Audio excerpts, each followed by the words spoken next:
there, everybody. Welcome to the Biblical Brawlers Podcast, where we teach the truth and we unteach the garbage. Well, I'm John Whitaker. And I'm Derek Drury. We are the pastors of New Day Christian Fellowship, and that's a church right in the heart of the inner city of Springfield, Ohio. Now, the Biblical Brawlers Podcast is a tool that we've put together to help the church to learn what God is really saying in His Word. We aim to bring out the true context of the Bible as a whole in order to aid in the dissolving of the great confusion that is going on today in the midst of the body of Christ. We're not here to fight against people per se, but we are here to fight for the truth and rightly divide the Word of God, as it says we must do in 2 Timothy 2:15. And with that said, yes, we're going to whip us up some good old doctrinal omelets and pack them chock full of some delicious theological fixins for today's topic, John. I thought we could just power through. But first, I got something for you.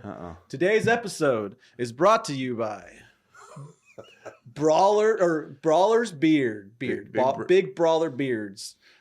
Derek brought me some Brawler Beards today, so I haven't put it on yet, so yeah. I might not look too great right now, but yeah, man, you look good. This is our first commercial, so tell us about your product. Makes your beard nice. Yeah. Where can you get it? On bigbrawlerbeards.etsy.com. Really? That's where you go. Yeah. Derek had no idea this was coming. If you can't tell, he didn't know. He was grossly unprepared. I'm so embarrassed. Stop it, John. So what are we talking about today? Okay, we're going to talk about grace while discerning through doctrine. Last week we talked about the importance of knowing and discussing proper doctrine, and so today we'll continue that topic by talking about how we should handle others and ourselves while we practice discernment. And just real quick, right out of the gate, I'm going to say this: using discernment is absolutely crucial for the Christian. However, it is not enough to use discernment in the teachings you hear and read if you do not also discern how to use it properly when dealing with people. Mm-hmm. Yeah. Like you said, I mean, discernment, I mean, it's absolutely crucial for us as Christians. We have to, we don't have to have that word discernment in our head, but we have to be doing it like all the time. Like we have to be taking what we're hearing in and putting it through our biblical filter of, okay, does this line up with the word? Does it line up with what God says? Mm-hmm. And the more you're in the word, and the more, especially, I mean, if you listen to a lot of different pastors, or if you listen to podcasts, you're in a lot of different biblical conversations. The more you're in those, the better your discernment radar mm-hmm. goes off. Yeah. So that's just continue to be in the word, and that's what's going to sharpen your skills, right? Yeah, absolutely. And like you said, it's not like you're like, okay, I have to be discerning here, I have to be discerning here, mm-hmm. I have to be discerning here. You don't have to go all Rain Man about it. Yeah. But it should become eventually, as you learn, it will become like a second nature. Yeah. A second nature to you, and you'll just automatically be doing it. Yeah, I'd say, especially I don't want to say in the beginning, but when you're listening to people or reading stuff from people that you don't really know, like you don't know them, you're just like someone like, hey, this is a good book. Mm-hmm. Like those are sometimes like, okay, you need to be extra careful. Like, okay, I need to get my radar up here. Mm-hmm. Now, every time you go to church, yes, you still need to be discerning. But if it is someone you trust, like, I don't want to say you put your guard down, but you build trust with people that go to the word, and that you can trust them more. You still want to back them up and hold them accountable, yes. Oh, yeah. But at the same time, like, you don't have to be like listening. Okay, what did he say here? What did he mean here? What did this, like, what was he really saying when he said this? Yeah, right? Yeah, you're not like necessarily listening with skepticism, mm-hmm. When you trust somebody. And then it would be more like if they happen to say something incorrect, then you'd be like, wait, what was that? Yeah. But first off, with that going on, something that we must always remember when we're discerning through the scriptures, discerning through teachers or readings, we must never think of ourselves as above or higher than others who may not agree with us. There will always be, as we all know, there will always be many people who disagree with you on what you're saying, even when you have a bucket load of scripture to back up with you what you're saying. There will always be people that disagree with you, and that's a given. But you must always be first and foremost humble. Yes. Yeah. And I think that's a good point too, because when we talk about the importance of discernment, like it's not just discerning, okay, what's biblical, what's not. Like we also have to be discerning how we approach, those lies, those untruths, those, like are you in a Bible study and someone says something just off tilt and you want to, kind of correct them or like you don't want to be like, okay, you idiot. Right. Right. And we've experienced that before. Yeah. I don't know. You might be in a debate where you want to stand firm and you want to make very well, and you want to go directly at them, not in a personal way, in a mean way, but you're going to stand very firm and okay, I'm going to go back and forth with you here, as opposed to in another situation, where you're going to handle it different. You need to be discernful of how you approach people when you do disagree. Yes. Yeah, absolutely. And that's what a humble heart does. A humble heart does look at people and you got to pause. People aren't very good at pausing these days. They're listening to somebody say something and they're just trying to think of what they're going to say. And then as soon as that person takes a breath or stops, then they're jumping right back out there. And they're not really thinking in the way they should. They're just thinking, how can I make this point around theirs? And what we should be doing is thinking, how can I biblically discuss this topic with them? And how can the points that I make be biblical? And then honestly, it's up to them what they do with that. But how can we do that out of love, not hatred for that person, even if they're attacking, not hatred for that person, but love, and go, hey, this is what you're saying is absolutely incorrect. And when you say approach in love, I think it's important too that sometimes we're right and we know we're right and you should know you're right. But knowing you're right, and sometimes we display that, it can come off as arrogance. Oh yeah. And we have to be yes, you might be right, but you can be wrong in how you're right. If that makes sense. Yeah, it makes a lot of sense. Yeah. So I mean, it is so important, because that comes with the love that we have for our brothers and sisters or even non-believers. How we approach them is very, very important.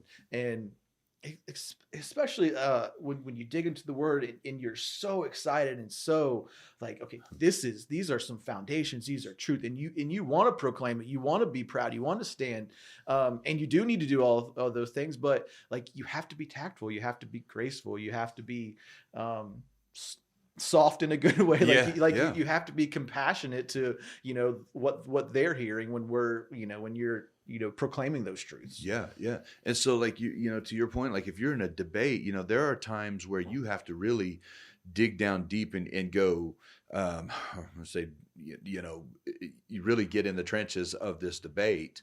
And then there are other times where somebody can say something and it might not be biblically correct, but it's not something that is an essential, which is what this whole 8-week series is about. And there are times, you can go, okay, I'll just let that go. I'll just let that go. So sometimes things get out of hand. Sometimes the best option is, to just back out. And but you have to discern when to back out and when to engage. And it might be just back out to a later time. I'm gonna make note of that. It's not something that I need to bring up in this situation, but maybe later on as we, as I, grow to know this person, as we interact more, you'd be like, hey, I want to, you said something on one time and this is what you said. I just want to get your thoughts on that. And I just want to share my thoughts. Yes. Yes. And that's the proper way. That's the proper way to do it. And that does show humility, within that person. Yeah. And humility, you would think it goes without saying, but humility is not weakness. we confuse that a lot of times. Sometimes we think silence is weakness. Sometimes, I mean, it definitely can be. It's just like anything. If we go too far one way or the other, like that does become like, if you don't bring it back up, if you never approach it, if you do stay silent, that's we're not saying to stay silent. We're just saying to be tactful and humble and you know, pick your time, pick your battles, and you know, stand on the truth. Well, Proverbs 11:2 says, "When pride comes, then comes disgrace, but with the humble is wisdom." So you just made the point there that humility is not weakness, and you're absolutely right. It's not weakness. It is actually a biblical strength. When you're a Christian, you know, you can be a non-Christian and be a humble person, but as a Christian, it's a biblical strength that we must carry with us at all times. I know why you put that line in here. Well, The humility is not weakness, because you wanted to, because I have to chuckle when I hear that you said it's a biblical strength, because it is. But we were once in an elders meeting, and and we were I don't remember the whole context of what we were talking about, but one of the elders came around to him and we were kind of talking about you in a good way, and you were like, he said, "Derek, if you're one thing, you're humble." Like, it was like he's nothing else, but he is humble. Like, it was like, we laughed. He's like, "You got that one." Yeah, you got that one thing. One thing. I was like, "Oh yeah, thanks." So shuckins. I don't mean to brag for you, Derek, but yes, you are humble. Oh my goodness! Yeah, I forgot about that. Yeah, I mean that was a long time ago, but I still chuckle when. That was funny. And then he was like, "I didn't mean that." Yeah. But yeah, that's something that we must have. And sometimes we're going to hit the mark on that, and sometimes we're just going to miss it completely. And then in humility, we have to realize that and sometimes apologize, you know, but, when it is always, one thing it's always wise to fight for the truth, but you must do that while seeing yourself as a mere person that has been saved by the grace given to you by God the Father. We should want to fight for the truth. And that's what we do. And that's why our whole podcast is even called Biblical Brawlers. It's not because we're out there fighting with everybody, like we said, fighting people per se. But we're fighting for the truth of the word.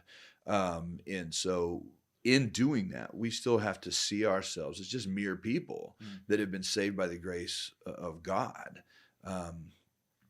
What's James 3:13 say, John? Who is wise and understanding among you? By his good conduct, let him show his works in the meekness of wisdom.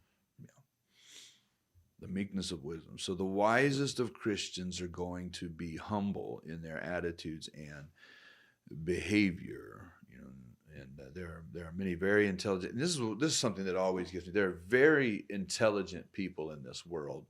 But they have no wisdom at all.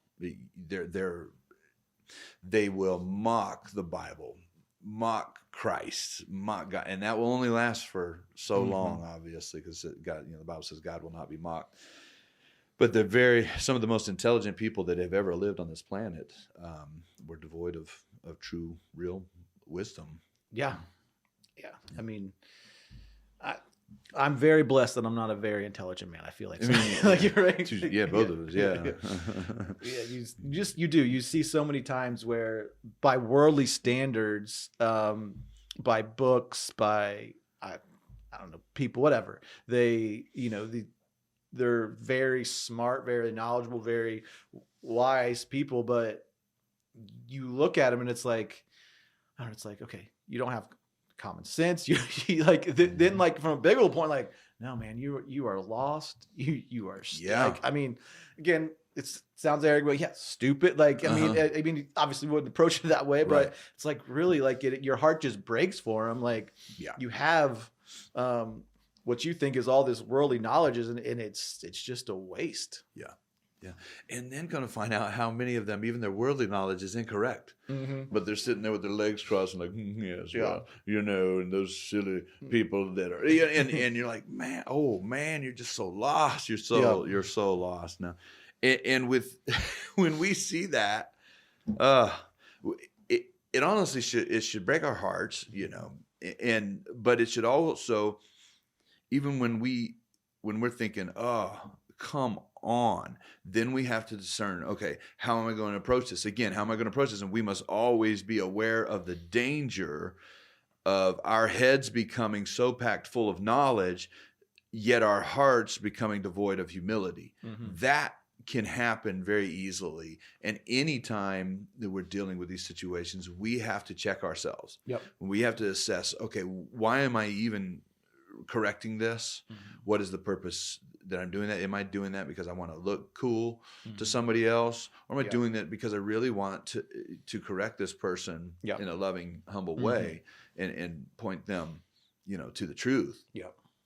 And protect others from hearing this person and falling into the same trap. Yeah. And I think along the lines of humility and discernment. So one thing like on here, like we've talked about, we've had a lot of podcasts on different false teachers, false religions, false translations, like a lot of those things.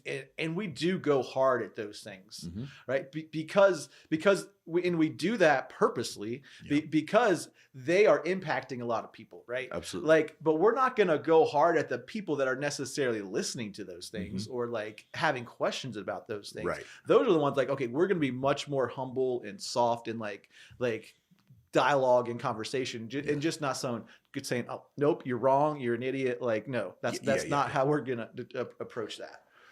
Right.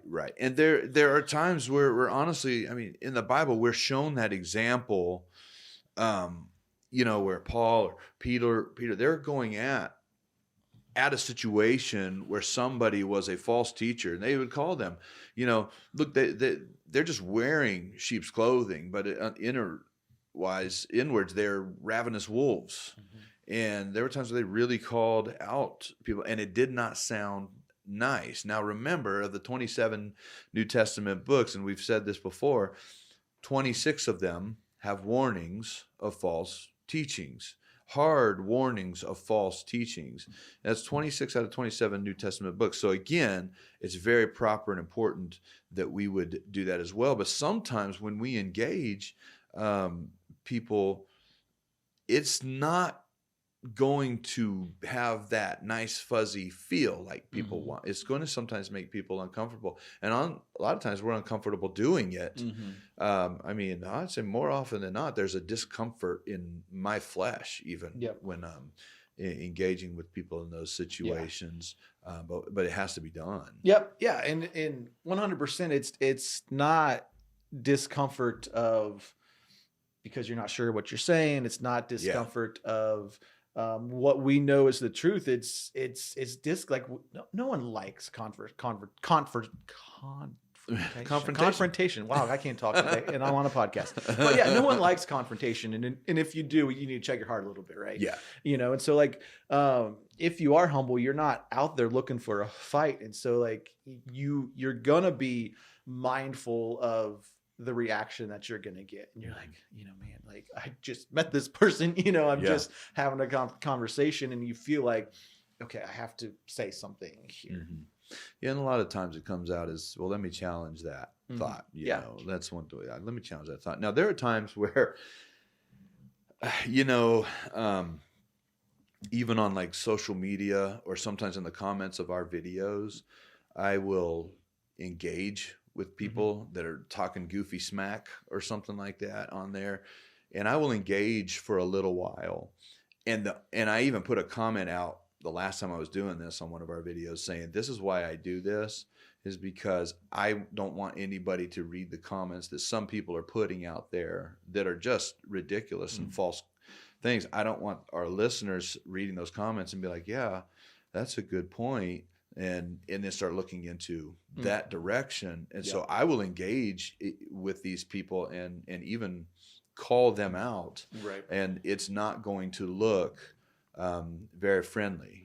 Say, hey, I love you, but man, you are so wrong. And that has to happen sometimes. And I will engage for a time, and then eventually I will back off and just let them have the last word and be like, I think I've made my point sufficiently. And so. Yeah. And I was go back to the thing you said just a second ago, but you were saying like a lot of times you say, let me challenge you on that. And I know one thing that I like, a term I like to use is like, hey, let's unpack that a little bit. Yeah. Like, that way, okay, let's not just necessarily go exactly at what they're saying. Like, tell me more about what you said there. Like, what do you mean there? Like, how'd you get to that conclusion? And then sometimes, that you can kind of deconstruct that argument and make them better understand, like, okay, this is why, Yes. Yeah, absolutely. And so with all that, we, first is humility, it's grace, it's an attitude of graciousness and humility, and then with all that, it's like we have to know which hills are worth dying on and which hills are not worth dying on. And that's where the essentials and secondary and tertiary things come into play. Wordsmiths here. Yeah, exactly. We're doing great.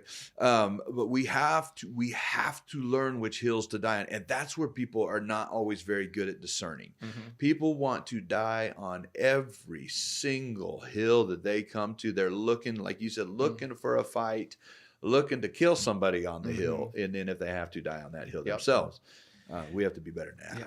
Yeah, and sometimes it's older people that not older people, but someone that's been around a long time, and they're just looking for a fight. Sometimes it's like well-intentioned, like new believers that like they're just consuming everything. They're so pumped up. Yeah. They're so excited.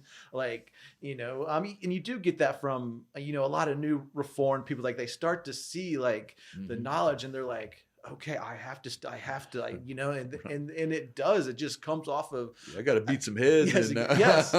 Yes, and it's like, okay, let's rein you in a little bit. Like I get where you're going, and let's get there, and let's, you appreciate the zeal and the passion, and it's like, okay, but we gotta be discerning. We have to be humble. Bring the knowledge in with the zeal. Yes, and we have to show grace. We have to show love. Yeah.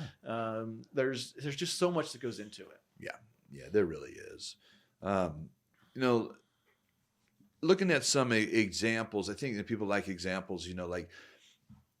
Like our church, we won't play music from the three of the big churches, right? Hillsong, Bethel, Elevation Church. We won't play music from there because we don't want to promote those so-called ministries. We don't want to promote those at all. We don't want our children hearing the music and then going and looking into their theology and being deceived. And these churches admittedly use the music as the catalyst to get people involved in their ministry. And so we don't promote them. We don't play their songs. We used to. It took some time for us to come to the point of going, no, we're just not going to do that anymore.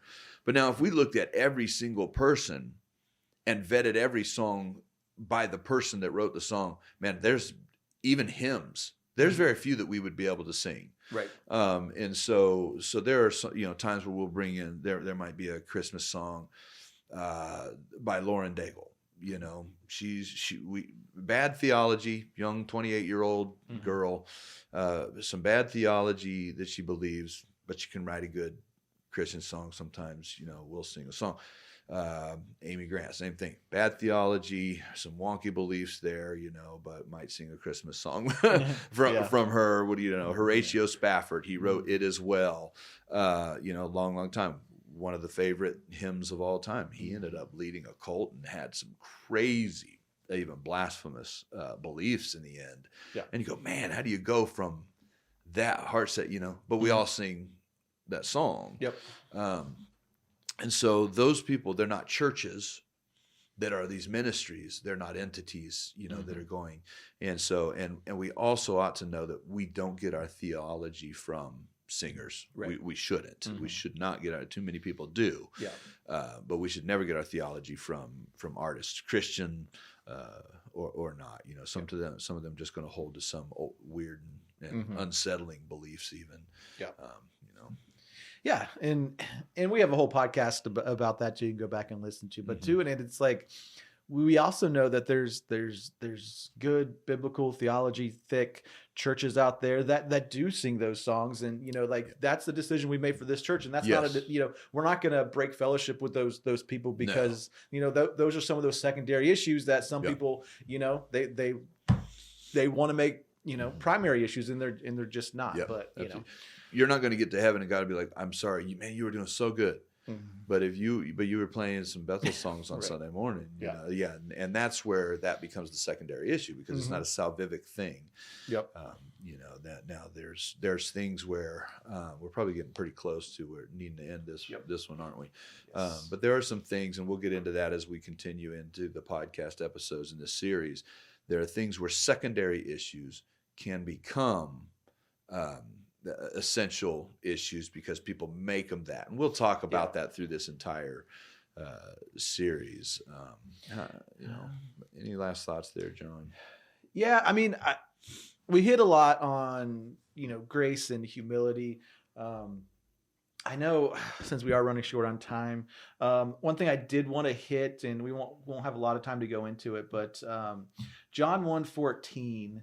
It says, "And the Word became flesh and dwelt among us, and we have seen His glory as only the Son from the Father, full of grace and truth." It's just how important it is to have that grace and truth. Mm-hmm. It goes hand in hand. They don't go one without the other. I think we talked. I don't even think it was on the podcast. We were just having a conversation last week. You're like, man, if we had to lean on one side or the other, it would be grace, just because you can't have grace without truth, right? Mm-hmm. And so that adds to the reason we have to be humble. We have to, and we can't go full on.